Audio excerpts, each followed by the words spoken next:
नमस्कार विद्यार्थी मित्रांनो, आपल्या यूट्यूब चॅनलवर आपले स्वागत आहे. वेळ न घालवता आपण आता प्रश्नाला सुरुवात करूया. प्रश्न क्रमांक 1. मराठी लिपी कोणत्या प्रकारे लिहिली जाते? मराठी लिपी कोणत्या प्रकारे लिहिली जाते मित्रांनो?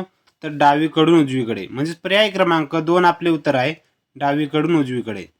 मराठी लिपी डावीकडून उजवीकडे लिहिली जाते मित्रांनो, एवढे लक्षात ठेवा. प्रश्न क्रमांक 2. सिंहाचे वरळणे खालीलपैकी कोणत्या शब्दाने दाखवितात? सिंहाचे वरळणे कोणत्या शब्दाने दाखवतात मित्रांनो? तर डरकाळी. म्हणजे पर्याय क्रमांक 1 आपले उत्तर आहे मित्रांनो, डरकाळी. मित्रांनो, सिंहाचे वरळणे कोणत्या शब्दाने दाखवतात? तर डरकाळी या शब्दाने दाखवतात, एवढे लक्षात ठेवा. प्रश्न क्रमांक 3. ढगांनी झाकलेले. मित्रांनो, ढगांनी झाकलेले म्हणजे अभ्राच्छादित. म्हणजे पर्याय क्रमांक 3 आपले उत्तर आहे मित्रांनो, अभ्राच्छादित. ढगांनी झाकलेले मित्रांनो तर अभ्राच्छादित होय, एवढं लक्षात ठेवा. प्रश्न क्रमांक 4. कर्कश या शब्दाचा विरुद्धार्थी शब्द. मित्रांनो, कर्कश या शब्दाचा विरुद्धार्थी शब्द कोणता आहे? तर मधुर. म्हणजे पर्याय क्रमांक 4 आपले उत्तर आहे, मधुर. मित्रांनो, कर्कश या शब्दाचा विरुद्धार्थी शब्द सांगितला तर मधुर एक कर्कश या शब्दाचा विरुद्धार्थी शब्द आहे मित्रांनो. प्रश्न क्रमांक 5. 3 रस्ते एकवटात त्या जागेला काय म्हणतात? 3 रस्ते एकवटात त्या जागेला तिठा म्हणतात. म्हणजे पर्याय क्रमांक 1 आपले उत्तर आहे मित्रांनो, तिठा. प्रश्न क्रमांक 6. लोचन या शब्दाचा समानार्थी शब्द काय आहे? मित्रांनो, लोचन या शब्दाचा समानार्थी शब्द कोणता आहे? तर नयन. म्हणजे पर्याय क्रमांक 2 आपले उत्तर आहे मित्रांनो, नयन. मित्रांनो, लोचन या शब्दाला समानार्थी शब्द नयन आहे मित्रांनो, एवढं लक्षात ठेवा. प्रश्न क्रमांक 7. विद्वान हा शब्द खालीलपैकी कोणत्या प्रकारचा आहे? मित्रांनो, विद्वान हा शब्द कोणत्या प्रकारचा आहे? तर तत्सम. म्हणजे पर्याय क्रमांक 3 आपले उत्तर आहे मित्रांनो, तत्सम. मित्रांनो, विद्वान हा शब्द तत्सम प्रकारचा आहे मित्रांनो, एवढं लक्षात ठेवा. प्रश्न क्रमांक 8. पर्यावरण या शब्दाचे लिंग ओळखा. मित्रांनो, पर्यावरण या शब्दाचे लिंग कोणते आहे मित्रांनो? तर नपुंसक लिंग. म्हणजे पर्याय क्रमांक 4 आपले उत्तर आहे, नपुंसक लिंग. मित्रांनो, पर्यावरण या शब्दाचे लिंग कोणते आहे? तर नपुंसक लिंग मित्रांनो, पर्यावरण या शब्दाचे आहे मित्रांनो. प्रश्न क्रमांक 9. मराठी भाषेचे लेखन आपण टिंबटिंब लिपीत करतो. मित्रांनो, मराठी भाषेचे लेखन आपण देवनागरी लिपीत करतो. म्हणजे पर्याय क्रमांक 3 आपले उत्तर आहे मित्रांनो, देवनागरी. मित्रांनो, मराठी भाषेचे लेखन आपण कोणत्या लिपीत करतो? तर देवनागरी लिपीत करतो, एवढे लक्षात ठेवा मित्रांनो. प्रश्न क्रमांक 10. आयदाना या शब्दाचा अर्थ सांगा. मित्रांनो, आयदाना या शब्दाचा अर्थ कोणता आहे मित्रांनो? तर जेवणासाठी लागणारी भांडी. म्हणजेच पर्याय क्रमांक 1 आपले उत्तर आहे मित्रांनो, जेवणासाठी लागणारी भांडी. आयदाना म्हणजे मित्रांनो तर जेवणासाठी लागणारी भांडी होय मित्रांनो. प्रश्न क्रमांक 11. मराठी व्याकरणात एकच शब्द वाक्यात 2 अर्थाने वापरल्यामुळे शब्द चमत्कृती साधते तेव्हा टिंबटिंब हा अलंकार होतो.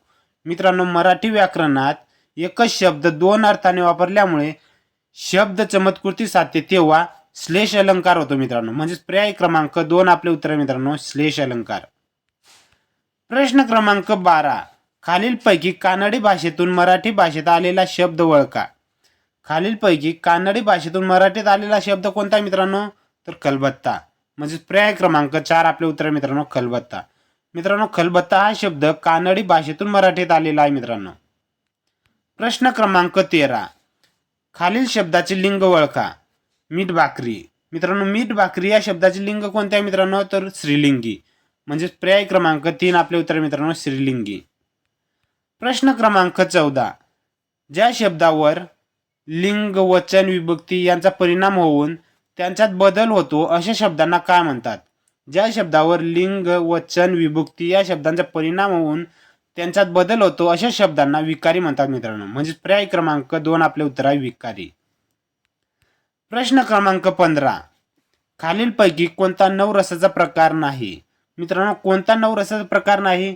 तर वीर हा नवरसाचा प्रकार आहे, हास्य हा नवरसाचा प्रकार आहे, रौद्र हा नवरसाचा प्रकार आहे, परंतु प्रसाद हा नवरसाचा प्रकार नाही. म्हणून पर्याय क्रमांक 3 आपले उत्तर आहे मित्रांनो, प्रसाद. मित्रांनो, वीर हा नवरसाचा प्रकार आहे, हास्य हा देखील नवरसाचा प्रकार आहे, रौद्र हा देखील नवरसाचा प्रकार आहे, परंतु प्रसाद हा नवरसाचा प्रकार नाही, एवढे लक्षात ठेवा मित्रांनो. प्रश्न क्रमांक 16. अपमुख या शब्दाला विरुद्धार्थी शब्द ओळखा. मित्रांनो, अपमुख या शब्दाला विरुद्धार्थी शब्द उन्मुख होय मित्रांनो. म्हणजे पर्याय क्रमांक 2 आपले उत्तर आहे, उन्मुख. मित्रांनो अपोमुख या शब्दाचा विरुद्धार्थी शब्द कोणता आहे तर उन्मुख हा आहे मित्रांनो. प्रश्न क्रमांक 17. शहनाई हा शब्द कोणत्या भाषेतील आहे? शहनाई हा शब्द अरबी भाषेतील आहे मित्रांनो. म्हणजे पर्याय क्रमांक 4 आपले उत्तर आहे मित्रांनो अरबी. मित्रांनो शहनाई हा शब्द कोणत्या भाषेतील आहे तर अरबी या भाषेतील आहे मित्रांनो, एवढे लक्षात ठेवा. प्रश्न क्रमांक 18. भुंगा या शब्दाला समानार्थी शब्द खालील पर्यायातून शोधा. मित्रांनो भुंगा या शब्दाला समानार्थी शब्द कोणता आहे तर अली. म्हणजे पर्याय क्रमांक 1 आपले उत्तर आहे अली. मित्रांनो भुंगा या शब्दाला समानार्थी शब्द अली आहे मित्रांनो, एवढे लक्षात ठेवा. प्रश्न क्रमांक 19. गुन्हेगार हा शब्द कोणत्या भाषेतून मराठीत आला आहे? मित्रांनो गुन्हेगार हा शब्द कोणत्या भाषेतून मराठीत आलेला आहे मित्रांनो तर फारसी. म्हणजे पर्याय क्रमांक 2 आपले उत्तर आहे मित्रांनो फारसी.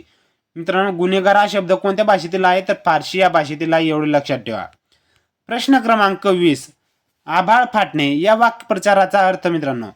मित्रांनो आभाळ फाटणे या वाक्प्रचाराचा अर्थ कोणता आहे मित्रांनो तर सर्व बाजूनी संकट येणे. म्हणजे पर्याय क्रमांक 3 आपले उत्तर आहे मित्रांनो सर्व बाजूनी संकट येणे. आभाळ फाटणे म्हणजे मित्रांनो तर सर्व बाजूनी संकट आणि एवढे लक्षात ठेवा मित्रांनो. मित्रांनो या व्हिडिओची PDF डाउनलोड करायची असेल तर डिस्क्रिप्शनमध्ये टेलिग्राम चॅनलची लिंक दिलेली आहे. आपण डिस्क्रिप्शनमध्ये जाऊन टेलिग्राम चॅनल जॉईन करू शकतात आणि या व्हिडिओची PDF डाउनलोड करू शकतात मित्रांनो. प्रश्न क्रमांक 21. पूर्वाभिमुख या शब्दाचा योग्य अर्थ काय? मित्रांनो पूर्वाभिमुख या शब्दाचा योग्य अर्थ पूर्वेकडे तोंड करून असलेला. म्हणजे पर्याय क्रमांक 2 आपल्या उत्तर आहे मित्रांनो पूर्वेकडे तोंड करून असलेला. मित्रांनो पूर्वाभिमुख या शब्दाचा अर्थ पूर्वेकडे तोंड करून असलेला होय मित्रांनो. प्रश्न क्रमांक 22. उंट या शब्दाचे स्त्रीलिंगी रूप ओळखा. मित्रांनो उंट या शब्दाचे स्त्रीलिंगी रूप सांडणी होय मित्रांनो. म्हणजे पर्याय क्रमांक 4 आपले उत्तर आहे मित्रांनो सांडणी. मित्रांनो उंट या शब्दाचे स्त्रीलिंगी रूप सांडणी होय मित्रांनो, एवढे लक्षात ठेवा. प्रश्न क्रमांक 23. खालीलपैकी उद्गारवाचक चिन्ह ओळख कोणते? खालीलपैकी उद्गारवाचक चिन्ह कोणते आहे मित्रांनो तर पर्याय क्रमांक 1 आपले उत्तर आहे मित्रांनो. मित्रांनो पर्याय क्रमांक 1 हे आपले उद्गारवाचक चिन्ह आहे मित्रांनो, एवढे लक्षात ठेवा. प्रश्न क्रमांक 24. खालील शब्दासाठी योग्य पर्याय निवडा. मित्रांनो खालील शब्दासाठी योग्य पर्याय निवडा तर जसे बांबूंचे बेट होय मित्रांनो तसे भाकरीची चवड. म्हणजे बांबूंचे जसे बेट होय मित्रांनो तसे भाकरींचे काय असते मित्रांनो तर चवड.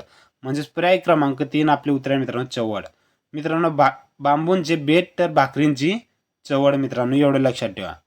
प्रश्न क्रमांक 25. जिभेला हाड नसणे याचा काय अर्थ होतो? मित्रांनो जिभेला हाड नसणे म्हणजे वाटेल ते बोलणे मित्रांनो. म्हणजे पर्याय क्रमांक 2 आपले उत्तर आहे मित्रांनो वाटेल ते बोलणे.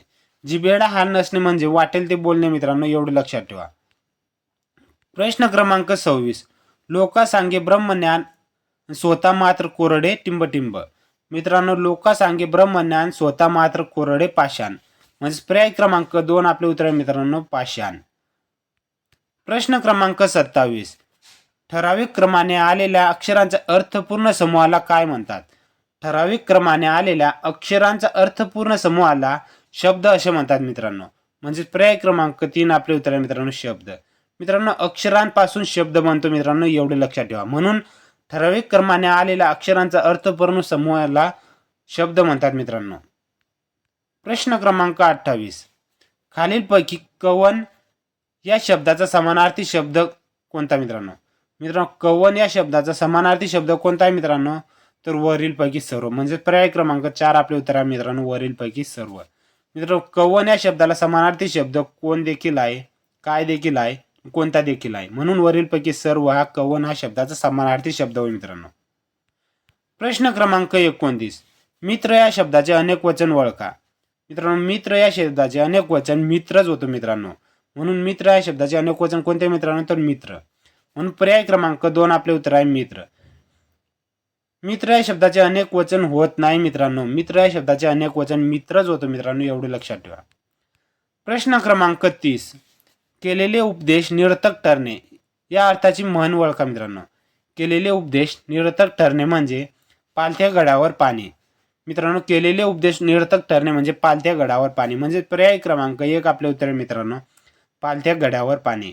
मित्रांनो व्हिडिओ आवडला असेल तर व्हिडिओला लाईक शेअर सबस्क्राईब करा जेणेकरून इतर विद्यार्थ्यांना देखील या व्हिडिओचा फायदा होईल मित्रांनो. धन्यवाद मित्रांनो.